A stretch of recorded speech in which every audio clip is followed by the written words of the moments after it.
uden rent drikkevand, der bliver livet rigtig besværligt. For så skal man hele vejen ned til kiosken for at købe en cola. Ude på landet i Zambia er der ikke ret mange kiosker, og heller ikke noget rindende vand i husene.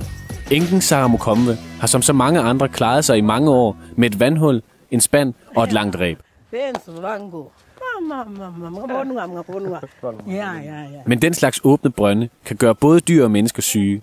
Og Sarah har både køer, geder og høns, og en flok børn og børnebørn.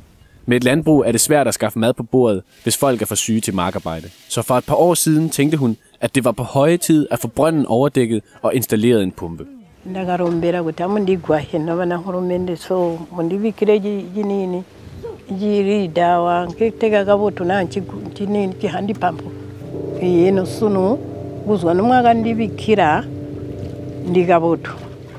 Maningi. Kwina do tirinjira olonsoga. Getage manzi kuyai.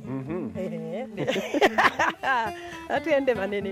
Tage manzi. Aha. Dualpump. Ja. Her hvor jeg sidder nu, der var der i gamle dage bare et 17 meter dybt hul, hvor man så kunne bruge en spand og et tov til at trække vand op med. Nu er den blevet dækket over, så vi slipper for, at der ryger slanger og skidt og alt muligt ned i vandet. Og så er der kommet en mekanisk pumpe, så man kan pumpe vandet op på den måde. Men hvis du pumpen skulle gå hen og gå i stykker, så er der selvfølgelig også en luge her, sådan så familien ikke behøver at tørste, hvis det her fantastiske vidunder skulle gå hen og gå i stykker.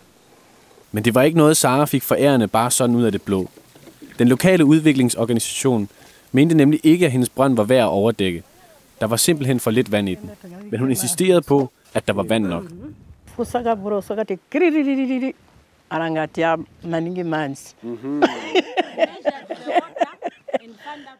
Men udviklingschefen i området sagde stadig nej.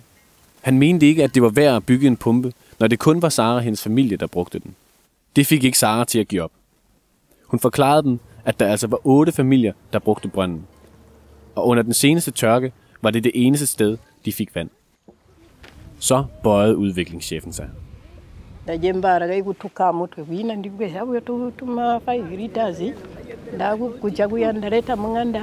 Ndachika kasima ndaliende mujembere bona ndatola twanze ndasamba samba kamba amutwe sigonye gutega kuyo munaso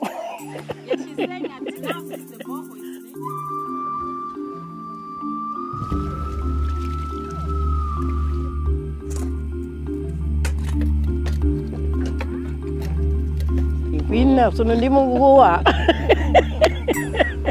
ndimuguwa sono kusiyabo yosono ndirimuguwa Ligabo to maninga ari mindirumbide giswa kumwamiresa kwe yosigiransi.